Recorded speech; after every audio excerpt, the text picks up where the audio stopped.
विश्वनाथ भगवान की जय। महाकालेश्वर भगवान की जय। ओमकारेश्वर भगवान की जय। कुबेरेश्वर महादेव की जय। हर हर महादेव, हर हर महादेव, हर हर महादेव।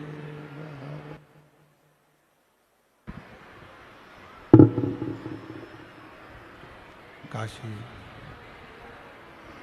विश्वनाथ गोवर्धन त्रिकालदर्शी कैलाशी विनाशी भगवान शिव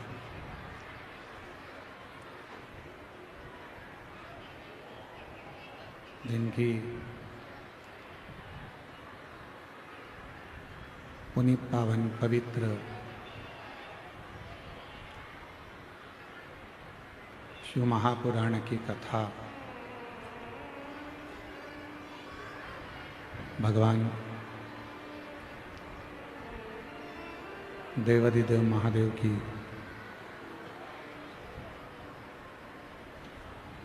अनुपम कृपा से, करुणा से, दया से आप और हम ग्राम आर्य डोंगरी कच्चे माइंस उत्तर बस्तर जिला कांकेर छत्तीसगढ़ की पवित्र भूमि पर बैठकर भगवान देवाधिदेव महादेव की पवित्र शिव महापुराण की कथा श्रवण कर रहे हैं। बाबा देवाधिदेव महादेव भगवान शिव जो संपूर्ण जगत का कल्याण करने वाले हैं, ऐसे भगवान देव की, महादेव की ये अनुपम माधुर्य शिव महापुराण की कथा के मुख्य यजमान श्री ब्रजलाल जायसवाल जी, श्रीमती निर्मला जायसवाल जी, जितेंद्र जायसवाल जी, श्रीमती राजकुमारी जी जायसवाल जी। एक बार जायसवाल परिवार के लिए जोरदार ताली बजाकर स्वागत वंदन अभिनंदन, जिन्होंने इस पवित्र पावन शिव महापुराण की कथा को आर्य डोंगरी कच्चे गांवों में आयोजित कर कथा का लाभ सभी को दिया। एक बार जोरदार ताली बजाकर यजमान परिवार के लिए साधु जाए।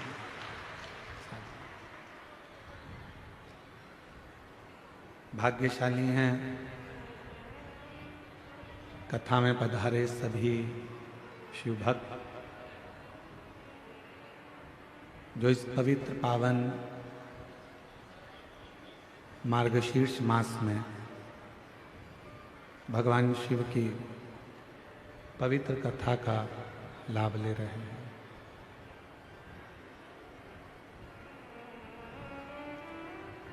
आज कथा मंडप में ही रायपुर के नज़दीक में जिन्होंने शिव महापुराण की दिव्य कथा करवाई, खंडेलवाल परिवार, खंडेलवाल जी, सागर खंडेलवाल एवं उनके माता पिता और पूरा परिवार यहाँ पर आए हैं। उनको बहुत बहुत साधुवाद है। और पुनः फिर उन्होंने अपने ही क्षेत्र में एक बार शिव पुराण की कथा और ली है। एक बार जोरदार ताली बजाकर उनके लिए स्वागत करेंगे। एक जीवन का सबसे बड़ा सुख है परमात्मा का भजन।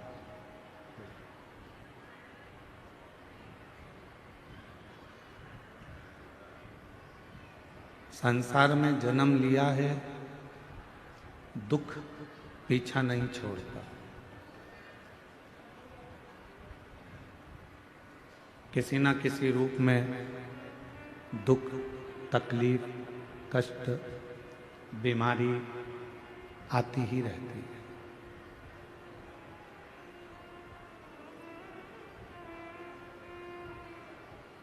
पर उस दुख को समाप्त कैसे किया जाए, उस दुख को कम कैसे किया जाए, उस तकलीफ को, उस बीमारी को समाप्त कैसे किया जाए,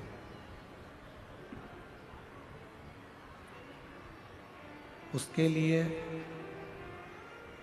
सबसे ज़्यादा जरूरी है भगवान शिव की अविरल भक्ति।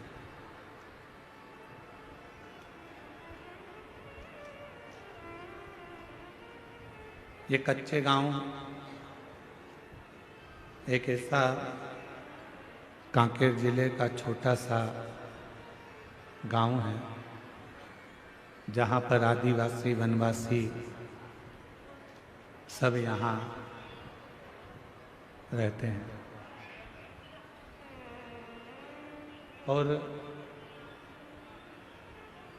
आदिवासी वनवासी क्षेत्र में ये कथा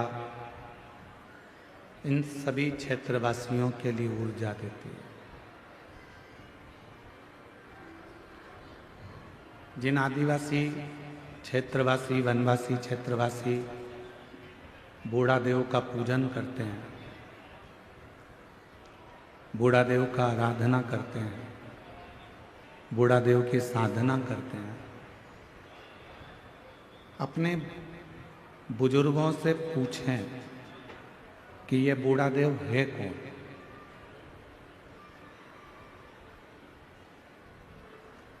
जितने भी अब अपने अपने बुजुर्गों से वनवासी, आदिवासी, क्षेत्रवासी जब पूछेंगे कि ये बूढ़ा देव है कौन, तो बुजुर्ग बताएंगे कि ये शंकर भगवान का एक स्वरूप है, शिव का एक आनंदमय प्रतिबिंब। भगवान देवाधिदेव महादेव का एक स्वरूप बूढ़ा देव महादेव के रूप में।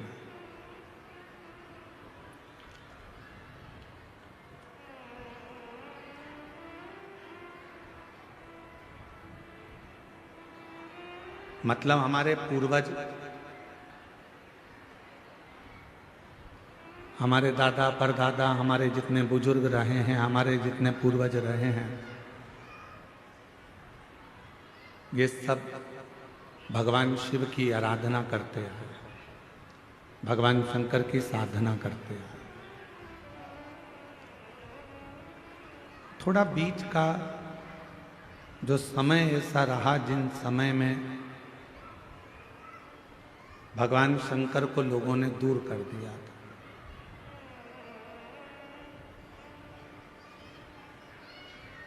और दुनिया के लोग भगवान शिव जी से दूर होते चले गए थे, भगवान शंकर से दूरी बन गई थी।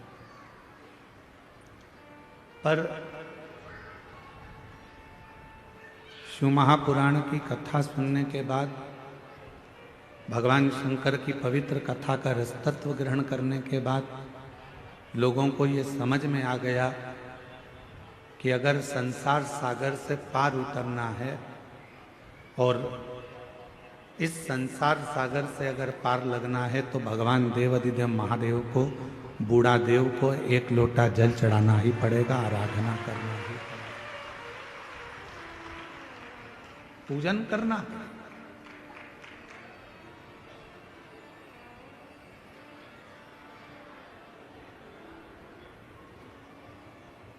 हम एक बात आपसे पूछें, उत्तर दीजिएगा कच्चे गांव वाले सब।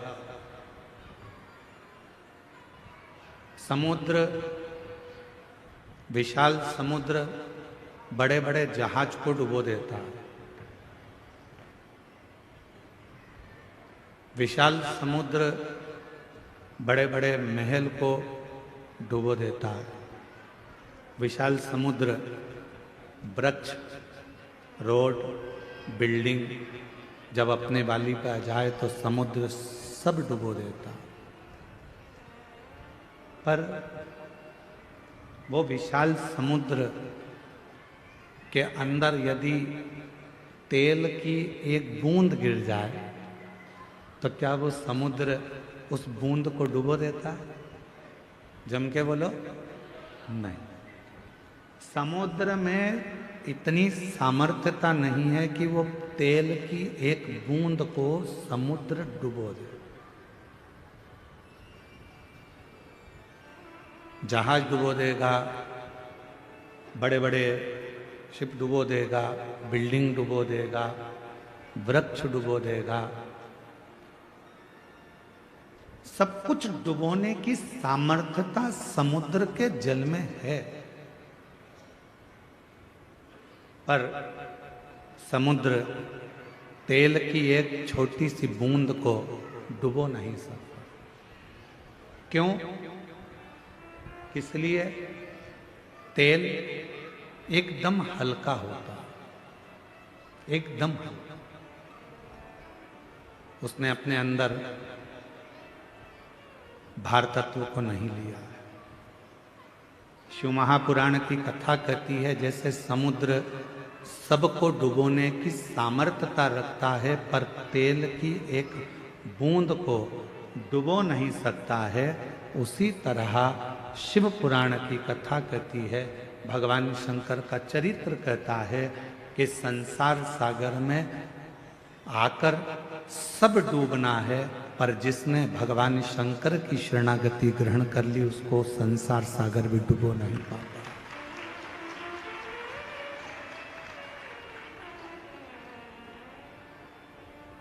उसको संसार सागर डुबो नहीं सकता।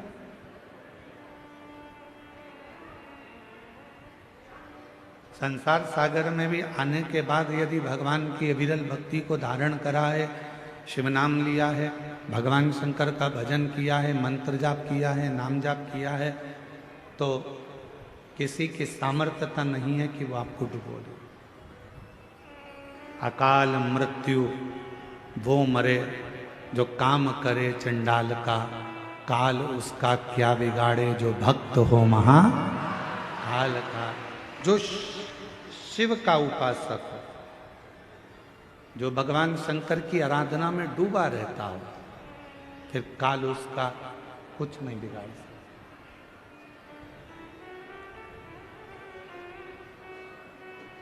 काल उसको छू नहीं पाता।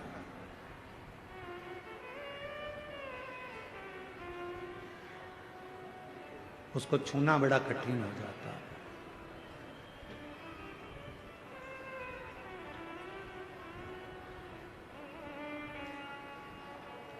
आप कितना भगवान के प्रति समर्पित हैं, आप कितना मंत्र जाप कर रहे हैं, आप कितनी शिव की आराधना कर रहे हैं, आप कितनी शंकर की साधना कर रहे हैं, ये आपके ऊपर निर्भर करता है।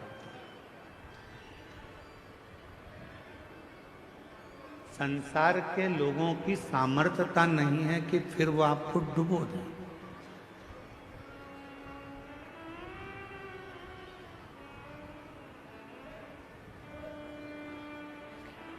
यहाँ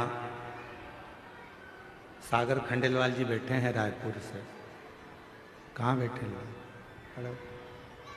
इन्होंने जब इनके यहाँ कथा हुई तो कथा होने के बाद इन्होंने अपने घर के बाहर एक बहुत बड़ा, लगभग वह स्टेज का आधे भाग में आधा भाग इतना बड़ा श्री शिवाय नमस्तुभ्यम इन्होंने अपने घर के ऊपर लिखा, अंकित करवाया। तो सूचना मिली हमको, फिर हमने इनसे बात करी कि ये श्री शिवाय नमस्तुभ्यम आपने इतना बड़ा लिखवाया, छोटा भी लिख सकते थे, क्यों लिखा? तो सागर खंडेलवाल जी कहते हैं, गुरु जी, आता जाता व्यक्ति चाहे वो जीव हो, जंतु हो, पशु हो, पक्षी हो, चाहे मनुष्य हो, किसी भी रूप में अगर श्री शिवाय नमस्तुभ्यम देखेगा तो वो तर जाएगा। इसलिए उसका विशालतम स्वरूप हमने अंकित कर। विशाल, मैं धन्यवाद देता हूँ आपको, बहुत बहुत साथ। बैठिए। एक मंत्र, एक जप, एक साधना, एक आराधना जब हम मूल रूप से ग्रहण करते हैं, मूलतः के साथ जब हम उसको भजते हैं, तो वो हमें सुख देता है, हमें आनंद देता है।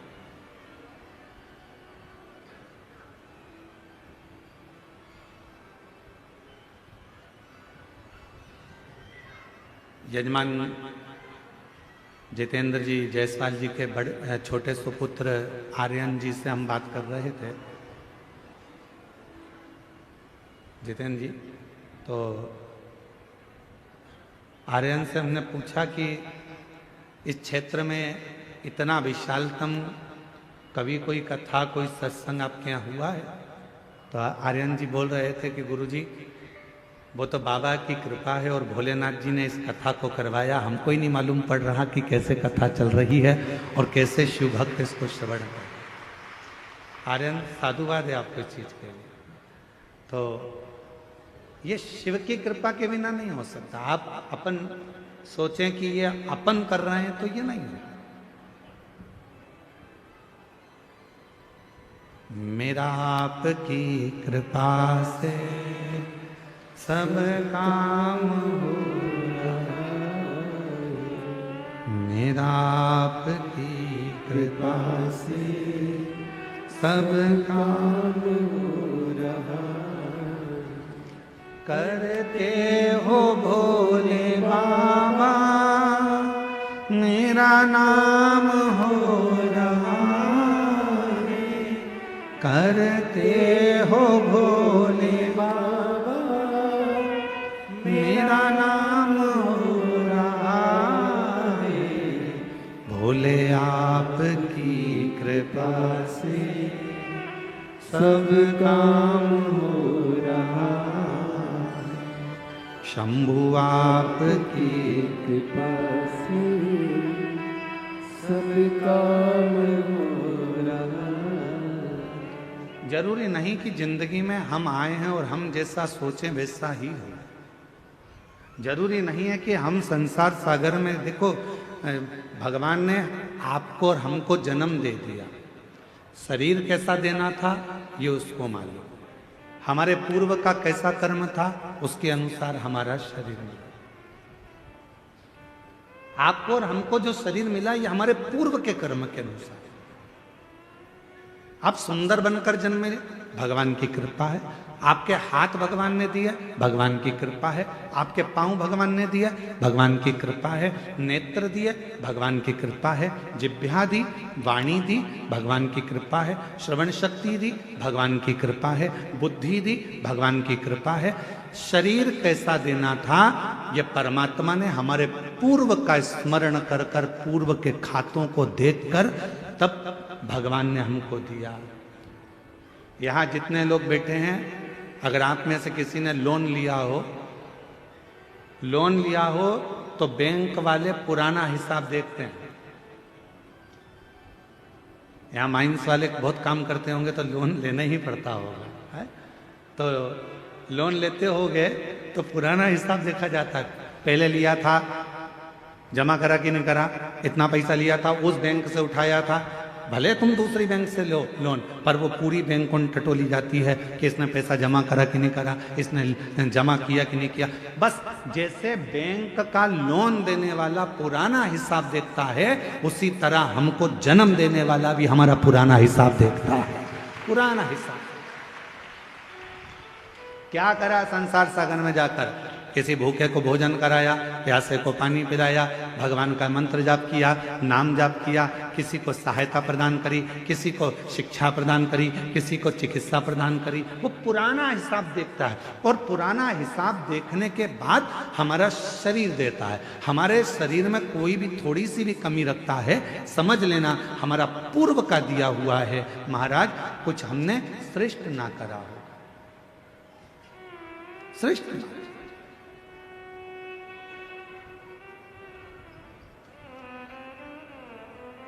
धृतराष्ट्र नेत्र नहीं है। एक बार भगवान द्वारकानाथ से धृतराष्ट्र ने पूछ लिया क्या बता सकते हो कि मेरे नेत्र क्यों नहीं है? मैं इतना सुंदर जन्मा, मैं इतने बड़े राज्य का राजा बना, मैं इतना बड़ा नरेश बना, मैं इस हस्तिनापुर का राज सिंहासन संभाल रहा हूं और मेरे नेत्र नहीं है। आप बता सकते हो कि मेरी किस्मत ऐसी क्यों लिखी?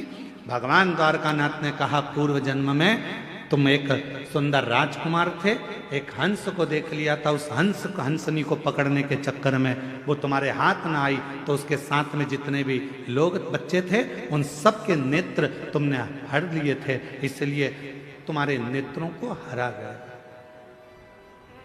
पूर्व का करना, कोई पिछले जन्म के अच्छे कर्म मुझे बाबा दे, कोई पिछले जन्म के अच्छे कर्म मुझे बाबा तेरा साथ मिला। जहाँ सारी दुनिया झुकती है, जहाँ सारी दुनिया झुकती है, मुझे वो आली दरबार मिला, दरबार मिला। कोई पिछले जन्म के अच्छे कर्म मुझे बाबा तेरा साथ मिला। पूर्व का हमारा कोई अच्छा पुण्य होगा, अच्छे हाथ पैर दे दिए। पूर्व का हमारा कोई पुण्य होगा, बोलने के लिए वाणी दे दी। पूर्व का अच्छा पुण्य होगा, देखने के लिए नेत्र दे दिए महाराज। और भगवान ने सब कुछ दिया, पूर्व का पुण्य। और फिर याद रखो, हमारे और आपके पिछले जन्म का कोई अच्छा कर्म होगा जो शिव महापुराण की कथा कच्चे गांव में दे दी, ये पुण्य है।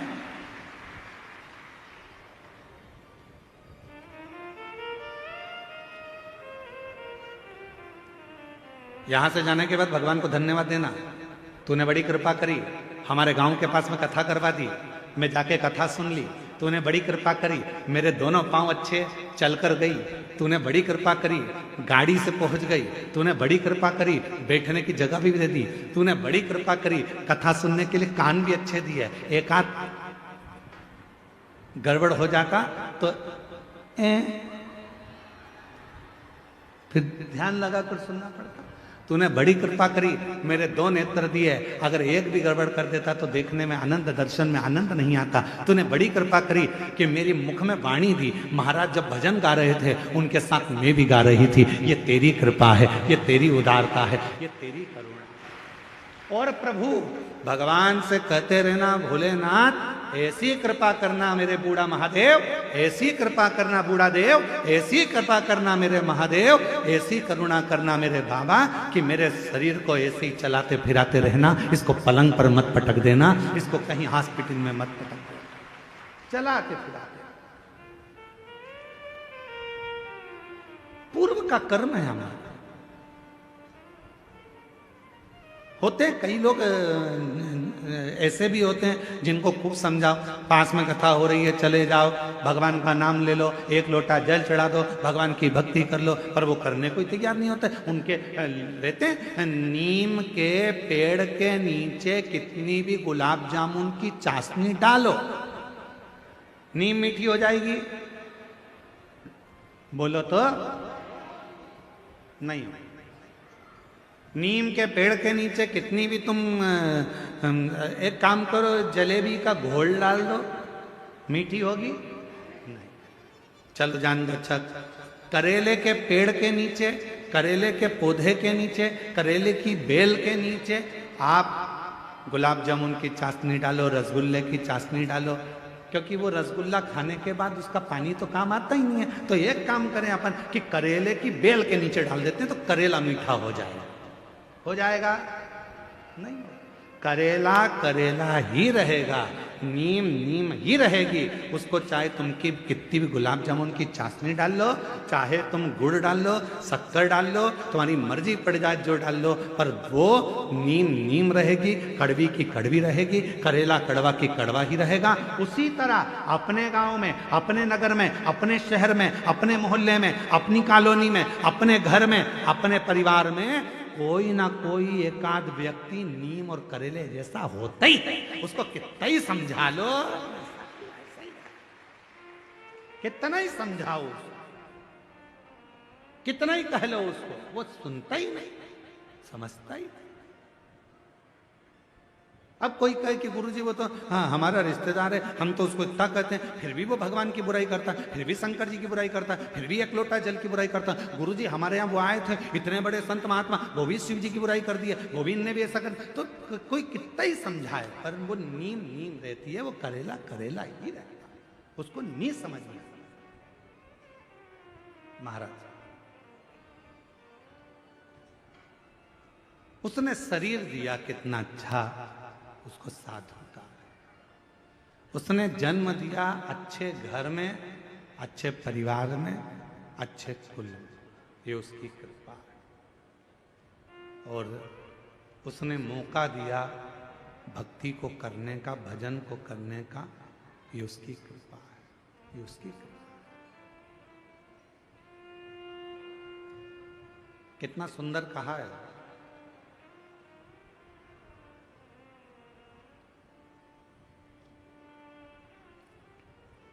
एक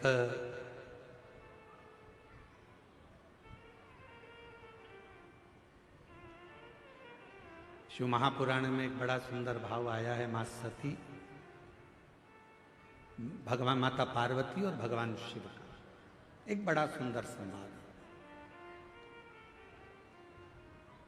अब यह आपके ऊपर निर्भर करता है कि आप उसे कितना ग्रहण करते हैं।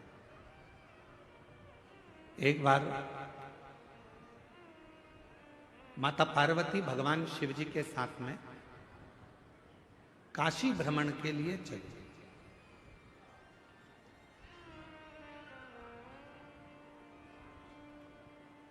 नंदी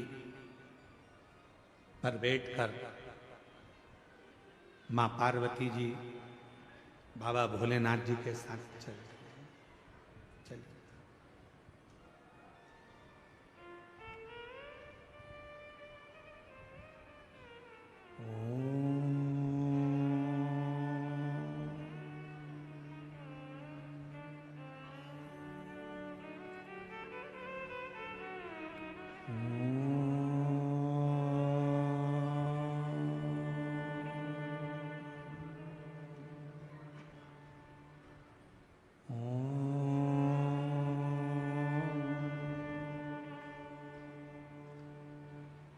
नाद हो रहा है ओम का, पार्वती जी के कानों में शब्द गया। घूम कर देखा मां पार्वती जी ने, कहां से आवाज आ रही। फिर पार्वती जी आगे बढ़ गई, फिर शब्द सुना, ओम।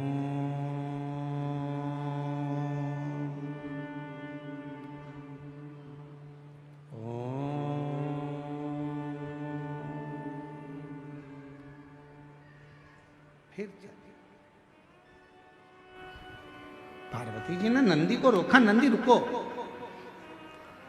जरा ठहरो नंदी। रुका नंदी। शिव जी ने पूछा, पार्वती क्या बात है, तुमने नंदी को क्यों रोका है? पार्वती जी कहती है, मुझे कोई मंत्र का जाप कर रहा, कोई मंत्र भज रहा, और कोई मंत्र का जाप कर रहा है, इसलिए मेरा मन कर रहा है कि एक बार उसको देखूं तो सही कौन मंत्र का जाप कर रहा है।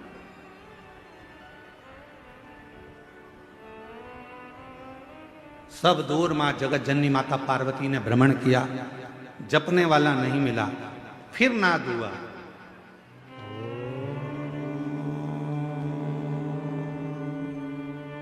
आप भी बोलो साथ में, लंबा स्वर बनाकर ओम का उच्चारण करने से नेत्र की ज्योति बढ़ती है।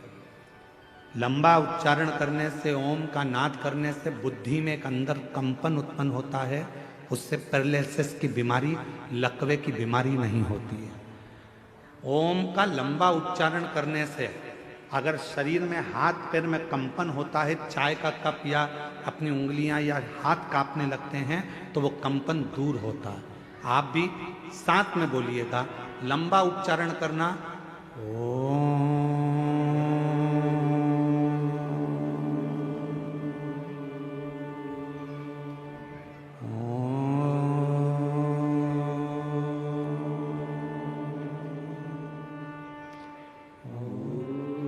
लंबा उच्चारण करते हुए, वाणी को स्थिर करते हुए, नेत्र को बंद कर हृदय के अंदर झांकते हुए उच्चारण करेंगे।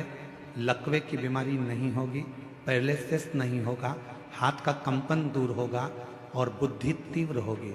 साथ में बोलते चले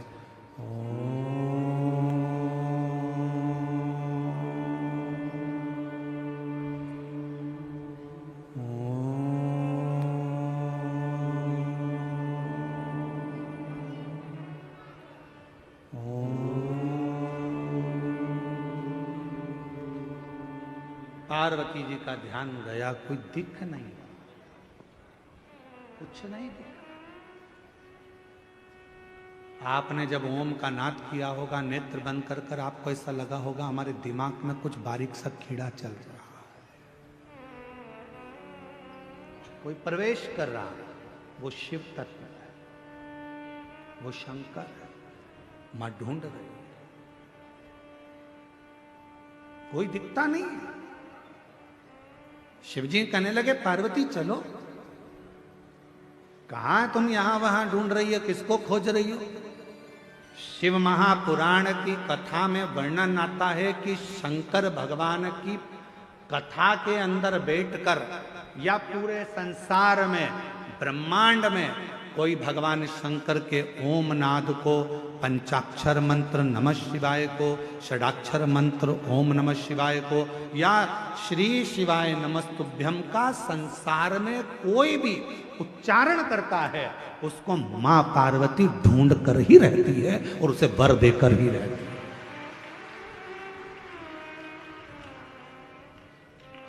मेरी मां जगत जननी उसको वर प्रदान करती है।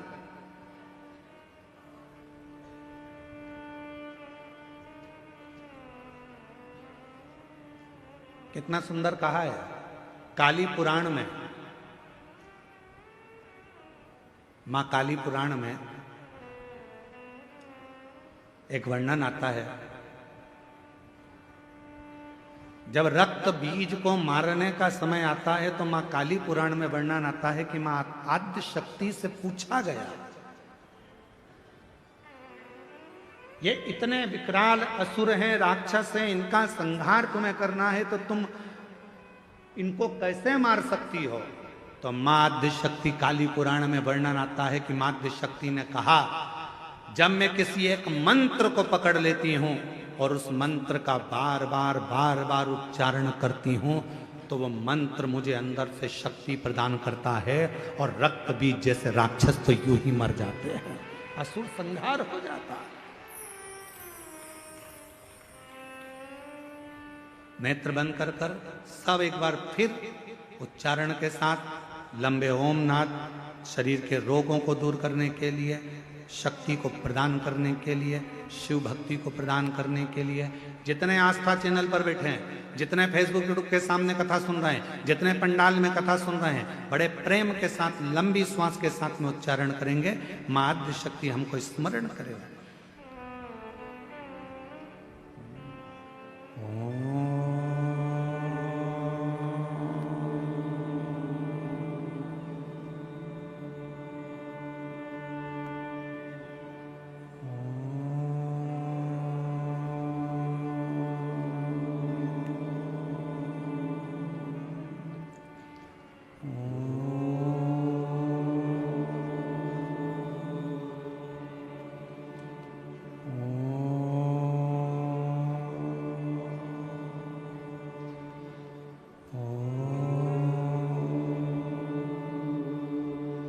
धीरे धीरे अपने नेत्रों को खोलें। शिव नाम का स्मरण सुख प्रदान करता, सुख, एक शक्ति, एक बल, एक ऊर्जा भगवान के नाम। काली पुराण में कहा मां आद्य शक्ति दुर्गा भवानी ने कि मैं रक्त बीज असुर का संहार तो भगवान के नाम के उच्चारण से कर देती हूं।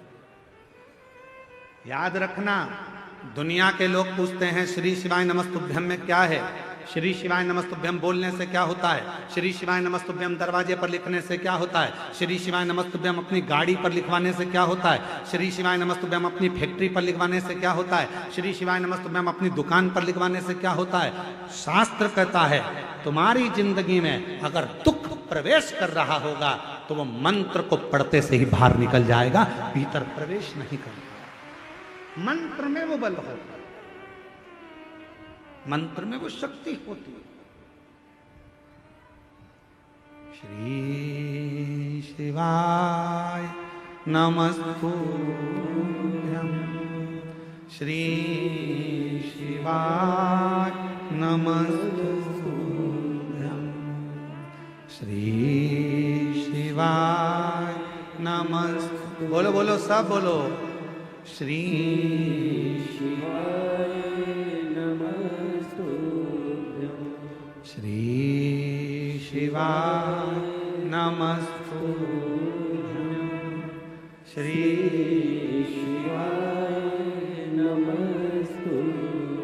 उस मंत्र का उच्चारण करना मूल हो जाता है।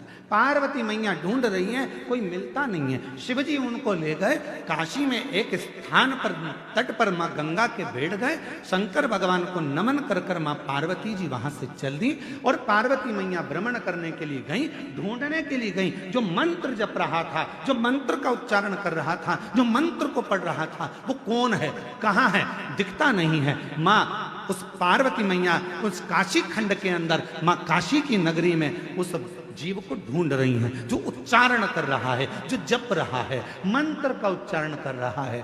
और तभी पार्वती मैया भ्रमण करने के लिए निकली। ढूंढते ढूंढते ढूंढते ढूंढते मां आद्य शक्ति, मां जगत जननी, मां पार्वती जी उस व्यक्ति को देख, वो मिल गया। जो मंत्र का जाप कर रहा था वो मिल गया, जो मंत्र का उच्चारण कर रहा था वो प्राप्त हो गया, जो मंत्र को भज रहा था मिल गया।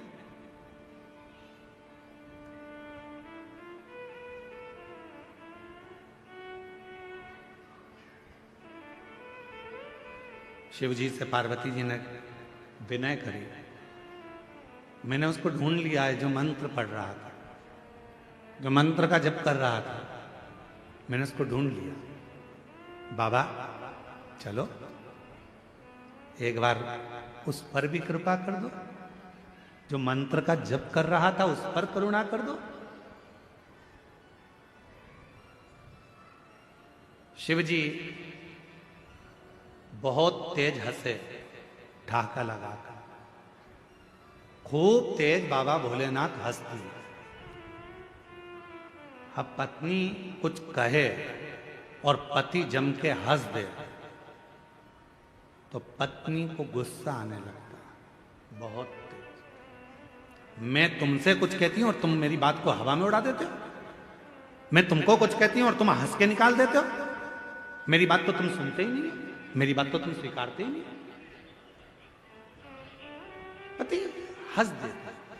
अब कौन समझाए कि पत्नी कुछ कहती है तो पति क्यों हंसता है। उसका एक कारण है कि धर्म पत्नी की बात पर पति इसलिए हंसता है कि तू कोई सी छोटी छोटी बात को अपने माइंड में क्यों लेती है। मैं हूं ना, तुझे मुझ पे भरोसा है ना, तो फिर क्या टेंशन है। तुम्हारे भाई ने ये कर दिया, तुम्हारी बहन ने ये कर दिया, रिश्तेदार ने ये कर दिया, नातेदार ने वो कर दिया। अरे आग लगे बस्ती में, अपन रहो मस्ती में। क्या किसको रोइए, चादर तान के सोच। अपने को क्या करना, क्या टेंशन लेना अपने को। पर तुम्हारे भाई ने ये कर दिया, तुम्हारी बहन ने ये कर दिया, तुम्हारी मम्मी ने ये कर दिया, तुम्हारे पिताजी ने ये कर दिया, इसलिए पति उसको हंसी में टालना चाहता है, इसलिए पति हंस देता है, इसलिए पति मुस्कुरा देता है, उस बात को निकालना चाहता है। क्योंकि अगर बात बढ़ेगी तो विवाद होगा, विवाद होगा घर टूटेगा, परिवार टूटेगा। जितना भगवान चाहे उतना तो कम से कम निभा ले। परमात्मा से प्रार्थना करो। आज के जमाने में भाई भाई, बहन बहन, देवरानी जेठानी, नाते रिश्ते निभते नहीं है। आज के जमाने में लोग मित्र बनाते हैं, उनको निभाने का प्रयास करते हैं, किसी से स्नेह कर लेते हैं, उसको निभाने का प्रयास करते हैं। ईमानदारी से बोलो, जब भाई नहीं निभ रहा, बहन नहीं निभ रही, परिवार नहीं निभ रहा, तो कितने भी रिश्ते बना लो वो कभी निभ नहीं सकते। जो आपस के नहीं निभ रहा है वो दूसरे के क्या निभेंगे? प्रेम की प्राथमिकता।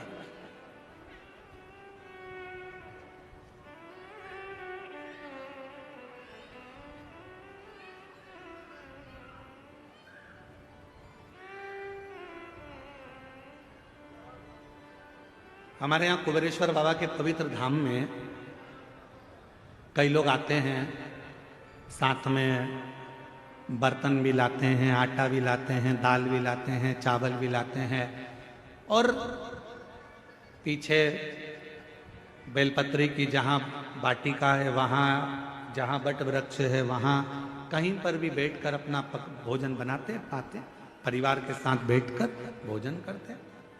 उनको देखकर हमें बड़ी प्रसन्नता होती है।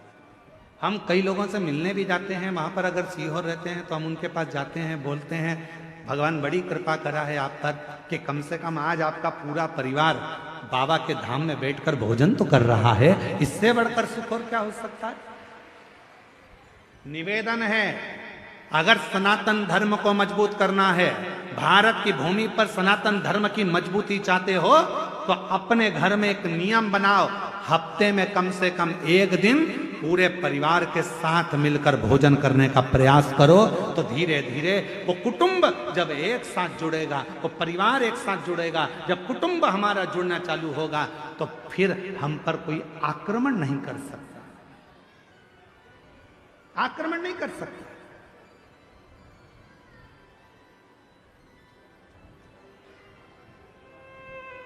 पहले ऐसा नियम था, जिसका बड़ा घर होता था ना, उससे लोग झगड़ा कम करते थे। पहले देख लेते थे कितने भाई हैं, 9, उनके बच्चे कितने हैं, सबके मिला के 12। पहुंच मत जाना, ढूंढ देंगे पकड़ के, चले ही मत जाना। देखते थे बड़ा परिवार है, झगड़ा नहीं करना, बड़े परिवार है, लड़ना नहीं है, बड़ा परिवार है, इनकी बहुत दूर दूर पहचान है, वहाँ वहाँ वहाँ सब भाइयों की, एक की ससुराल उसकी यहाँ है तो एक की ससुराल उसकी यहाँ है, 9 तो यही है, ससुराल वाले गिन लो तो ऐसे 150 200 है। भीड़ मत जाना, लड़ मत लेना। विचार, लड़ाई ना हो, परिवार में कुटुंब में एकजुटता रखिए, थोड़ा जुड़ने का प्रयास करो, थोड़ा जोड़ने का प्रयास करो। अब शिव जी मुस्कुरा दिए, भगवान शंकर बहुत तेज ठाका लगाकर हंसे, और बाबा देवादिदेव महादेव ने जैसे ही ठाका लगाकर हंसे, शंकर भगवान जैसे ही हंसे तो पार्वती जी को थोड़ा सा गुस्सा आ गया।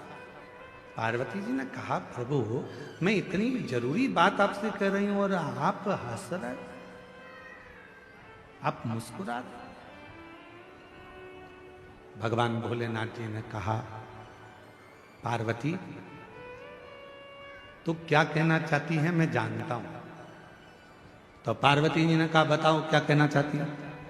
शिव जी कहने लगे, पार्वती तू कहना चाहती है कि वो जो मंत्र जप रहा है उसको वर प्रदान करने चलो, उसको आशीर्वाद देने चलो। पर पार्वती मैं उसको वर प्रदान करने नहीं जाऊंगा, मैं उसको आशीर्वाद देने नहीं जाऊंगा।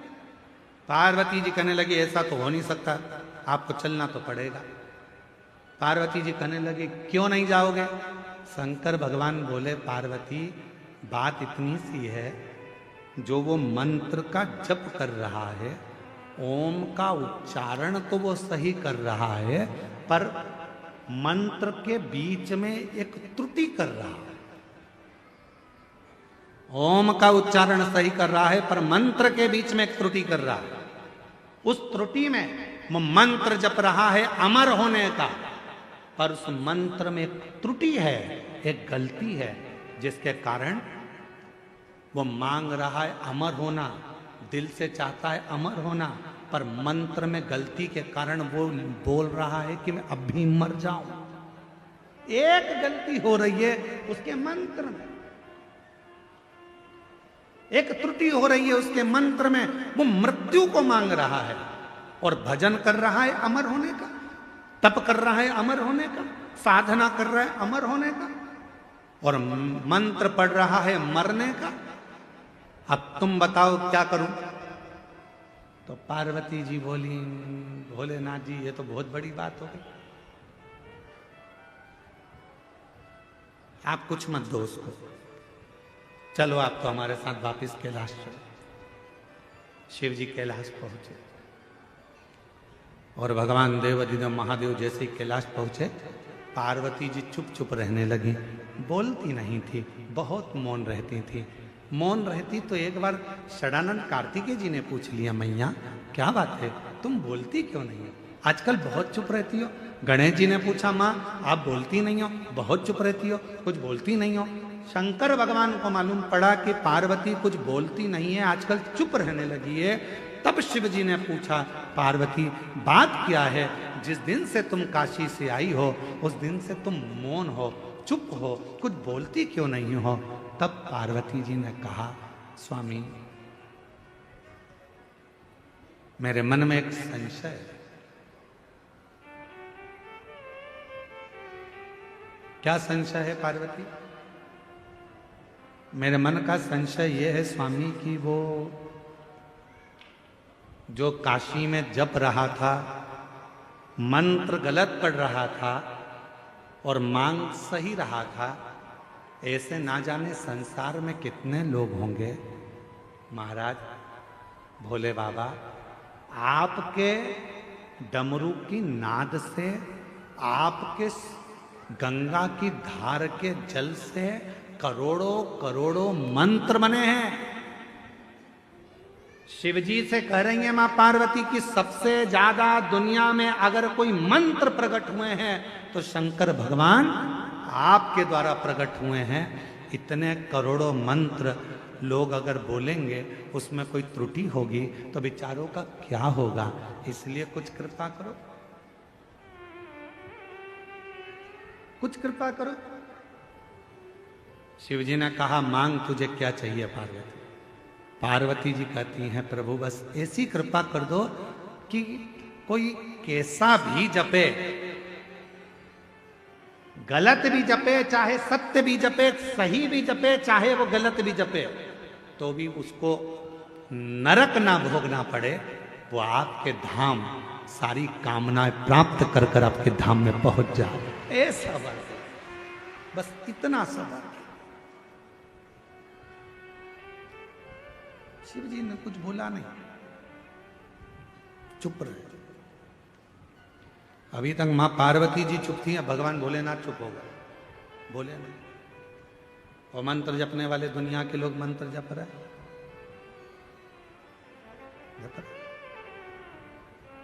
ओम नमः शिवाय, ओम नमः शिवाय, ओम नमः शिवाय,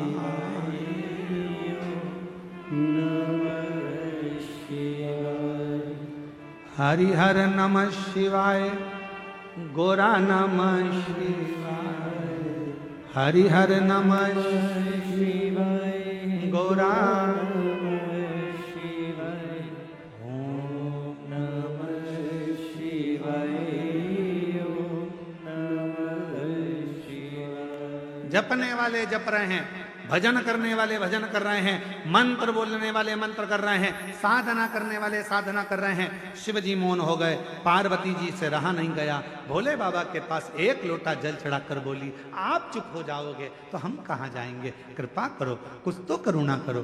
शिव जी ने कहा, पार्वती क्या दूं मैं, क्या दूं? क्या दूं? बस कृपा कर दो, थोड़ी सी, थोड़ी सी।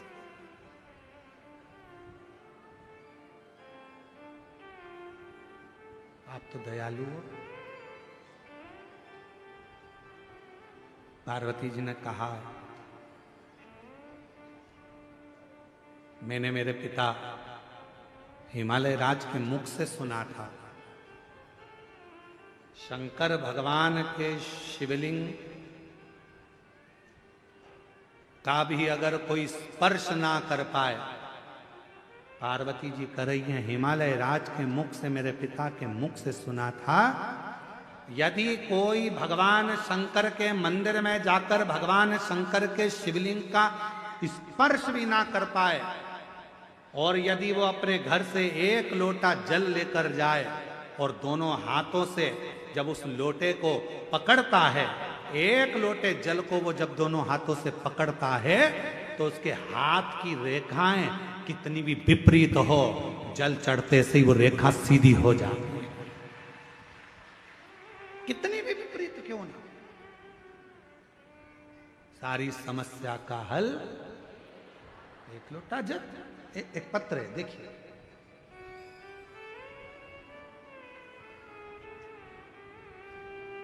रेखा कैसे सीधी होती है उसको इस पत्र में देखिएगा, है ठीक है। जरा ध्यान देना पत्र को, और एलईडी पर भी इस पत्र को पढ़ाएंगे आप लोग, पढ़ना। आस्था चैनल पे एलईडी पर नहीं चल रहा है, पत्र चल रहा है, एलईडी पर चलेगा। मैं ललिता बाई साहू, ग्राम संबलपुर। पत्र को आप लोग आस्था चैनल पे भी पढ़ सकते हो, बड़े ध्यान से पत्र का स्मरण करिएगा। कहीं बैठी हो, मैं ललिता बाई साहू, ग्राम संबलपुर, जिला कांकेर, छत्तीसगढ़ की रहने वाली। कहीं बैठी हो तो हाथ हिला सकती हैं, अगर कहीं बैठी हो तो हाथ हिला सकती हैं। हाथ हिलाओ एक बार, हाँ दिख गए हो, आ जाओ, एक बेलपत्र ले जाना, आ जाइए, धीरे धीरे आओ। मैं ललिता बाई साहू, ग्राम संबलपुर, जिला कांकेर, छत्तीसगढ़ की रहने वाली हूँ। मेरे गले में गठान हो गया था, जिसे मैंने धमतरी की हॉस्पिटल में दिखाने के बाद उन्होंने कहा कि ये कैंसर हो सकता है बोलकर हम रायपुर चले गए, और रायपुर में जाकर रायपुर में भेजा गया, जहां मैंने कान के पास में से टुकड़ा निकाला गया, छोटा सा ऑपरेशन कर कर कान के पास से टुकड़ा निकालकर उसे मुंबई भेजा गया, जिसमें चेक कराया गया तो कैंसर की पुष्टि हो गई कि मुझे कैंसर बताया गया। अब करूं तो करूं क्या? डॉक्टरों ने कहा कि इस कैंसर की जांच हो गई है, गठान को निकालना पड़ेगा, खर्चा आएगा लगभग 60,000 रुपए का बोला गया। मेरे पास पैसा नहीं था, क्या करें तो करें क्या? तब किसी के कहने पर बाबा देवाधिदेव महादेव पर जल चढ़ाना प्रारंभ करा और भगवान भोलेनाथ पर भरोसा करा। किसी ने कहा टीवी पर आस्था चैनल पर कथा आती है, सुनो। हमने कथा सुनना प्रारंभ करा। गुरुदेव टीवी के माध्यम से कथा सुनी, एक लोटा जल शिवलिंग पर अर्पित करना चालू करा, जल का सेवन करना शुरू करा, पीना चालू करा, और 3 से 4 महीने में मेरा पूरा रिपोर्ट नेगेटिव आ गया। मैं बाबा को यहां प्रणाम करने के लिए, मेरा कैंसर पूर्ण तरह से समाप्त हो गया। ये जिंदगी में पहली बार ऐसा देखा। क्या करता है शिव? आप भगवान, उन्होंने लिखा है, हम रिपोर्ट भी लगा रहे हैं इसके अंदर, पूरी रिपोर्ट भी लगा कर भेजी। और तेरी कृपा का क्या है भरोसा, कब किस पर हो जाए, जरा सी हम पर कर दो, जरा सी। आप शिव जी के मंदिर जा रहे हैं, भगवान शंकर के मंदिर में जाकर लोटा जल चढ़ा रहे हैं। शंकर भगवान के शिवलिंग का यदि आप स्पर्श भी ना कर पाए, कोई बात नहीं, स्पर्श भी ना कर पाए तो कोई बात नहीं है। आप भगवान शंकर के शिवलिंग पर जल चढ़ाने के लिए जब लोटा भर कर लेकर जाते हैं, अपना हाथ में, अपने घर से जब लोटा लेकर जाते हैं जल चढ़ाने के लिए, उस लोटे पर अपना हाथ आता है। देखो हाथ के निशान बड़े काम आते हैं, बड़े काम।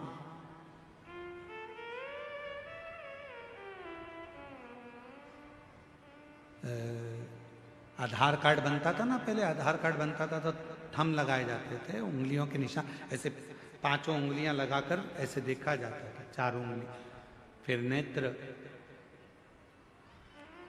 रजिस्ट्री कराने जाओ तो हाथ के थंब लगवाते, बोलो बोलो सही है कि गलत है, थंब लगवाते। कोई भी काम है तो उसमें थंब की जरूरत पड़ती है। हाथ के निशान मूल होते हैं। जब हमारे पानी के लोटे पर हमारे हाथ के निशान हो जाते हैं और हम देवाधिदेव महादेव को जब जल समर्पित करते हैं तो बाबा हमारे हाथ की उल्टी रेखा को सुलटी कर देता है, सुलझा देता है और वो रेखाएं सीधी हो जाती है। वो रेखाएं सीधी,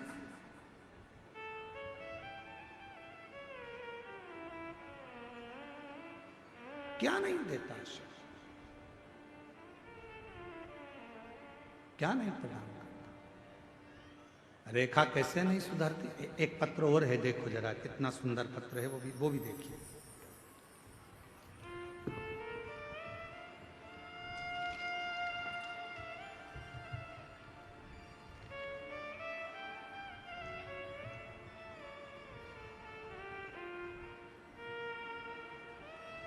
जमुना रमेश सिन्हा, जरा गांव का नाम बोलो पढ़ के।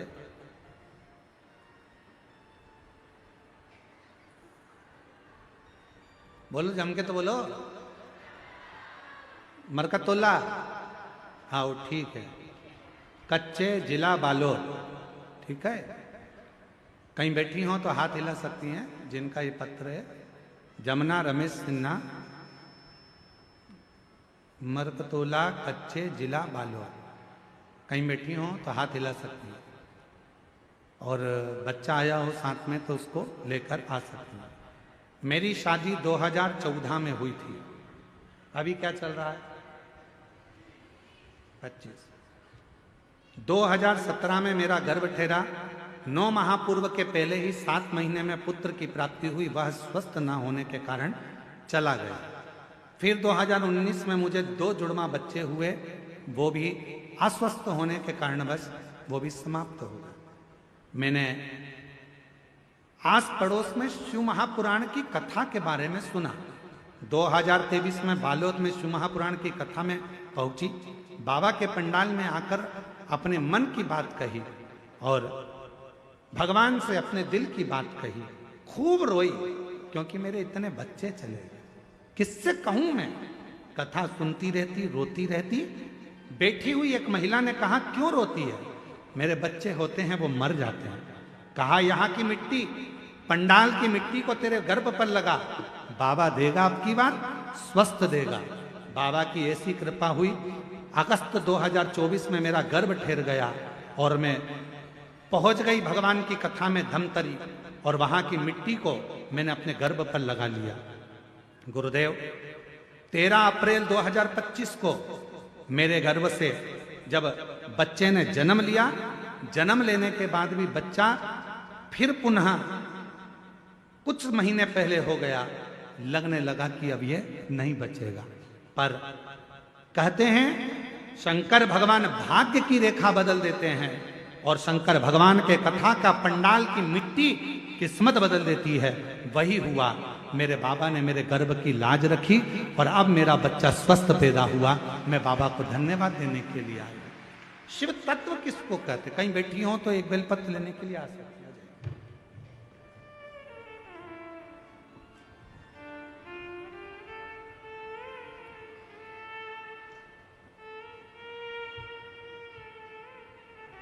ठीक है।